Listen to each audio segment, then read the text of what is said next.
Good morning, Scotland. Good morning, social media land. I hope you're well. It is Tuesday, the 18th of March, 2025. The video prior to this discusses what John Jappy knew. And as promised, this is the publishing of the John Jappy interview.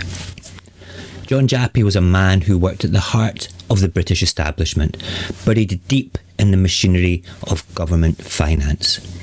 Starting his career in the civil service in Inverness, his sharp mind and skill with numbers quickly propelled him to London, where he worked on the UK's national budgets and handled some of the most confidential financial matters of the state, including investment papers for the Queen herself. His position gave him access to the raw, unfiltered truth of how money flowed through Westminster, and what he saw changed everything. He uncovered the staggering waste of resources poured into weapons of mass destruction, a level of spending so reckless it could never be justified. After retiring, Jappy didn't fade into the background. He took his fight into the open. He became a leading voice in the campaign for nuclear disarmament, rising to national convener of the Scottish Campaigns Committee and serving as Vice President of Scottish CND. He had seen firsthand how the British state operated and refused to stay silent. His work exposed the deep flaws in Westminster's priorities, and when it came to Scotland's economic reality, he would once again uncover truths that those in power never wanted the public to know. The next 20 minutes is an interview with John, where he discusses what he found in greater detail. This should be a must-watch for every independence activist and should be shared directly with every undecided voter that you know. The original video was filmed by Clandestiny Films and published by Independence Live. Many thanks to both these incredible organisations for this piece and all the great work they've done since. Now please get a cup of tea and listen to what John Jappy knew.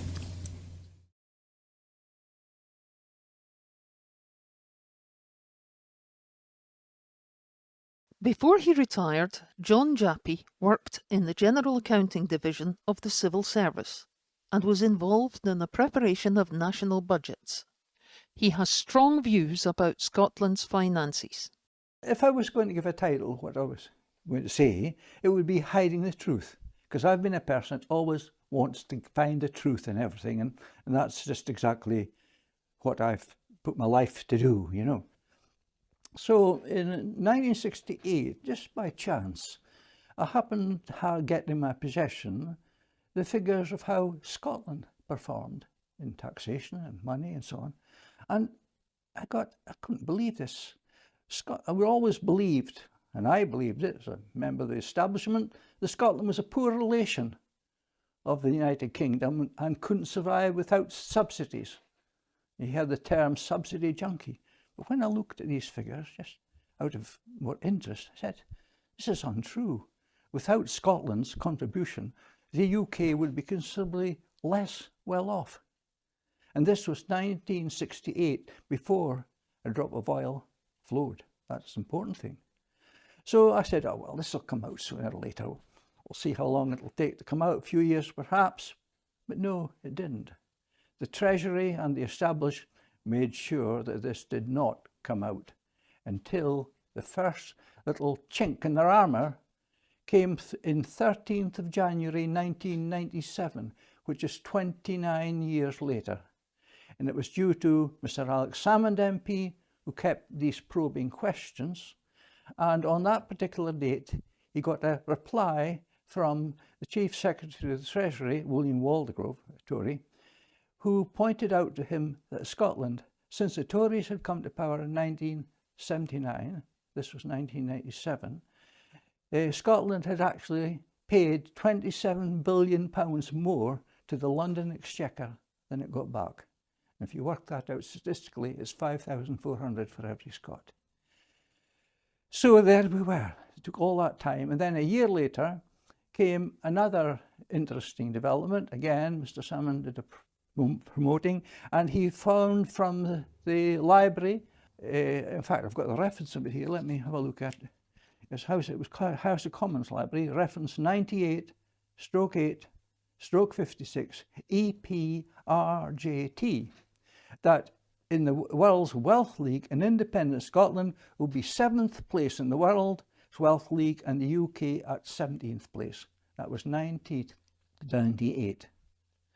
But the subsidy junkie thing was still around, as you probably know, and then when it was finally exploded, it came from a most unexpected source.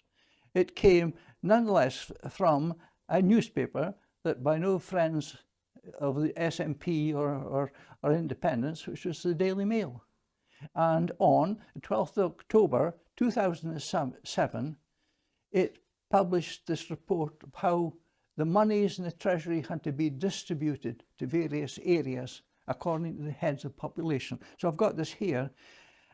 Northern Ireland, each person, £4,212. North East England, 3,133. Wales, 2,900. North East West England, 1,732. South West England, 978. West Midlands, 931. No Scotland.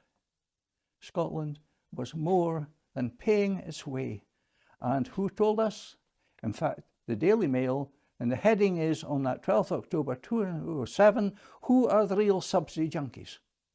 So the genie was out of the bottle, and I think that this was a breakthrough. From then on, we could, in fact, realise, it gave confidence to the campaign for independence that very much we could go our own way. And I'm convinced of that right through to this very day. Now, what I've done about publishing the truth is that I've created a blog. And this blog, I have now over 30 articles on the blog.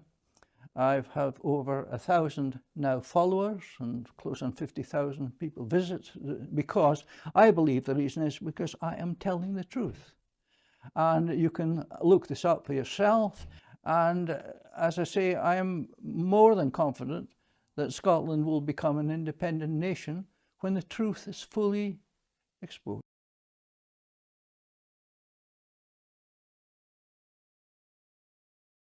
I would like to tell people the truth about Scotland's oil. There's so many lies being told about it. I would like to go at the beginning and explain how the whole situation has developed right through until today. Now, I was a civil servant in London when oil was discovered in the North Sea. I was not connected with it in any way with the work I was doing, but you could imagine the rumours that were going at the time. Britannia will rule the waves once more, or in Scotland. Scotland will be the richest nation in the world. I'm afraid this did not work out to be the case, because in a way I believed that the oil should stay in the North Sea where it was until the country developed its own technology to get it out. But there was a Labour government in charge at the time. Harold Wilson was Prime Minister, and the government, because of policies then, were deeply in debt. So the Labour Party said, we must get our hands on that money. And with that, we'll be able to pay off our debt, of the nation's debts, and we'll be in charge, we'll be in power forevermore. That was the thought. Then there was the thoughts behind the scenes. What if the Scots find out the extent of the monies in the North Sea? They'll want a share of this, won't they? So what was planned, what they decided to do, was to hide from the Scots the amount of oil that was in the North Sea. Now, the Scots made estimates as to how much this oil would be, which were absolutely ridiculed at the time. But 30 years later, under the Macron report, when this came out and became public knowledge, they said the only thing about Scotland's estimate of the amount of oil that was in the North Sea, it was far too low. The next thing that happened with the Labour government, they had to get hold of this money quickly, as I mentioned earlier. So what did they do? They, rather than do what I suggested, that the country should in fact own the oil like Norway has, they leased it out to oil companies. And they gave it with the conditions of a lease, as I thought, were dreadfully poor. And all we got in return was pennies per barrel. Instead of owning the oil, which surely should have happened. But despite that, the amount of oil in the North Sea meant that the amount of money that's gone into the Treasury is £300 billion. An unbelievable amount of money. Now what's left? I'll go in a minute. I'll just have a wee look at this here. So we can actually think of 300 billion, a bonanza on top of all that we have already. How could you lose that money? It's gone. If the position at the moment is that the Chancellor has to borrow 114.8 billion, that's the exact amount he has to borrow for the current year 2014, simply to balance his books. Now that money is never repaid. It's added to the national debt, which goes on up and up and up, and it is at the figure now is £1.43 trillion of national debt. Now we have to pay interest on that. We can just about cope at the moment, but if interest rates were to rise, it wouldn't be another better together scare story if the term UK insolvency came right into the equation. So that's, you wonder, how did they get rid of that money, get rid of it, squander it? Well, foreign wars were one instance. And the UK actually spends 4 times more than any modern democracy in arms. It still pretends it can rule the waves. It pretends it's a world power. And when you look at the power of the Soviet Union and the power of China and the power of the United States, we are just a small island off the coast of Europe. And how we think that we can do that is just ridiculous. And that has accounted for a huge amount of our money being wasted. Then we had the policies of Lady Thatcher, who made the southeast corner of England the richest part of Europe, and big tax concessions were given to the already rich. And that money just drained away, while the north of England and Scotland saw unprecedented unemployment due to a deliberate policy. It was very, very sad time that happened at that time. So I've mentioned what the Chancellor has to borrow and so on, but I'll mention something else. When the credit crunch broke, Britain, or the UK I should say, had the highest level of debt per person, per head of person, than any of the G20 nations. So why weren't we in a similar position to Greece? There's no reason why we shouldn't be. We were the worst. The answer is that oil monies were pouring into the Treasury at the level of £60 a second at the time that the credit crunch broke, and I led to the fact that half the oil still remained in the North Sea. At 2008 prices, it was valued at £1.5 trillion that we, in a way, got off the hook. But that's not been resolved one little bit. We are a nation, as such, deeply in debt, and despite all the soundings that we have big future coming for us, we are in a very, very poor position as far as that's concerned. Other thing I would mention is what's made a big shouting match by the Better Together campaign was that in the last year, 2013, oil revenues dropped by 4.4 billion. Why? I'll explain that quite simply. Well, the oil companies are all geared up. They've got to develop new fields west of Shetland, and of course it's a wee bit more difficult to take the oil out from the North Sea, the half it remains. So they invested in new equipment and everything else, and they invested 14.4 billion, which was the biggest amount invested in the last 30 years. So the oil companies already up and go. But that investing that money, they were allowed a certain amount of that against the tax they paid. So the oil revenues for that 1 year fell. Despite that, the position was if Scotland was independent, there would be, and I've got it written down here, there would be 14th wealthiest nation in the world, whereas the UK would be 18th. Now next year, you can write this down if you like, and you can check it when the OECD gives the revised figure. If oil revenues return to normal, Scotland will be back to the 8th position. If we're independent, we could be as high as 3rd, with the UK slipping back to 28th position in the world's wealth league. Now these are figures which I have myself calculated, and I reckon I am correct in what I'm saying now. So that is the situation, how important it is for Scotland to gain its independence.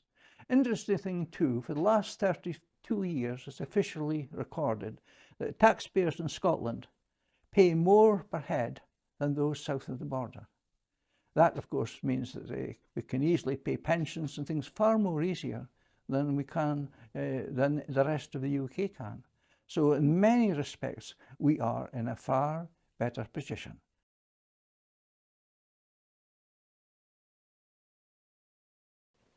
I've been looking at quotes made by politicians over a number of years, and what I find is that quite often is they make quotes, but once they've made them, they can't unquote them.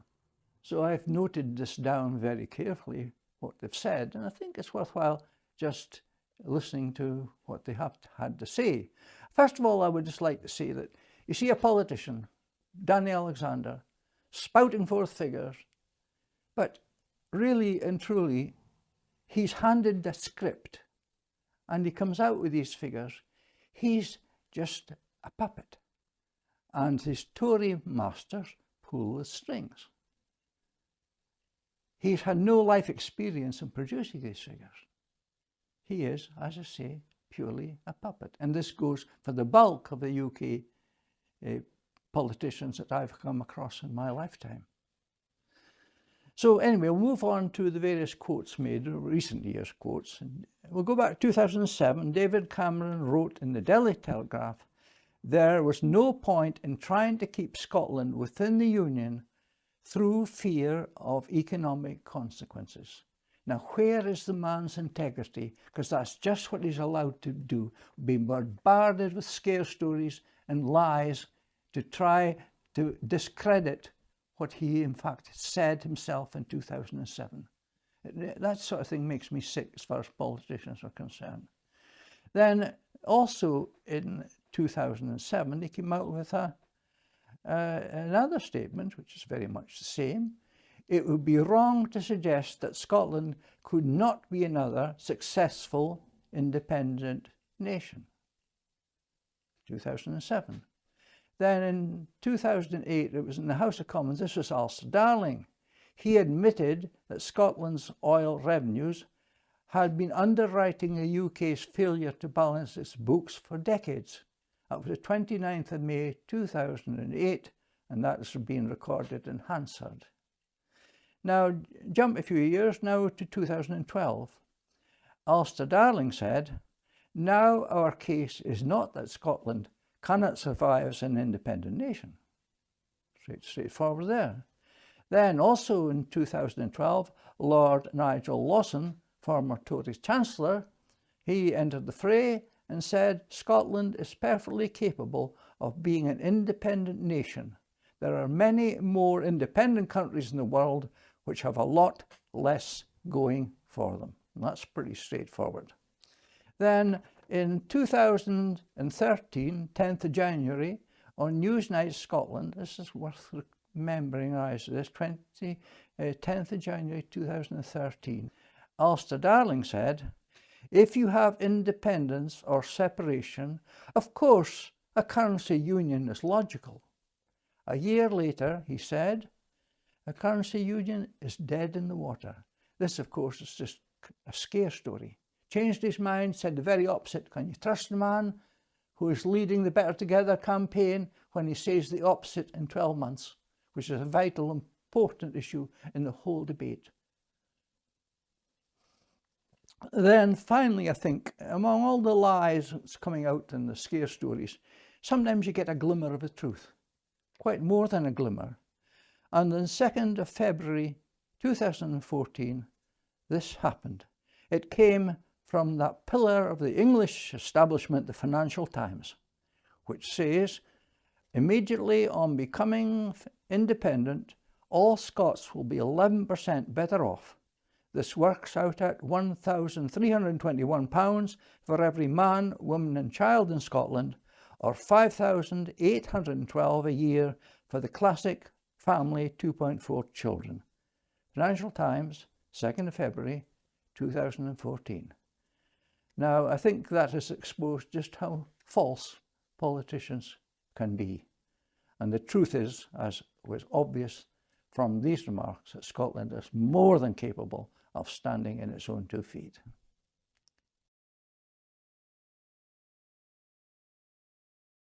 John Jappy passed away in 2018, but leaves us with his videos and blog posts, links for which you'll find in the description of this video. His road to Damascus moment when he realised that the political elite and the British establishment had not just been robbing Scotland blind, but conspiring to keep this theft and the true value of our nation's wealth from us. Going back to Monday's video, when I asked you how much will it take for the people of our land to stand up and say enough is enough, to take our independence and have our country being able to have the normal ability to spend its own wealth on its own people. I truly hope that what John Jappy knew will help you instigate your own road to Damascus moment. Tomorrow we shall revisit a podcast I reported on last December where actual civil servants and a former Chancellor of the Exchequer admit they deliberately kept our wealth hidden. I hope you can join me tomorrow.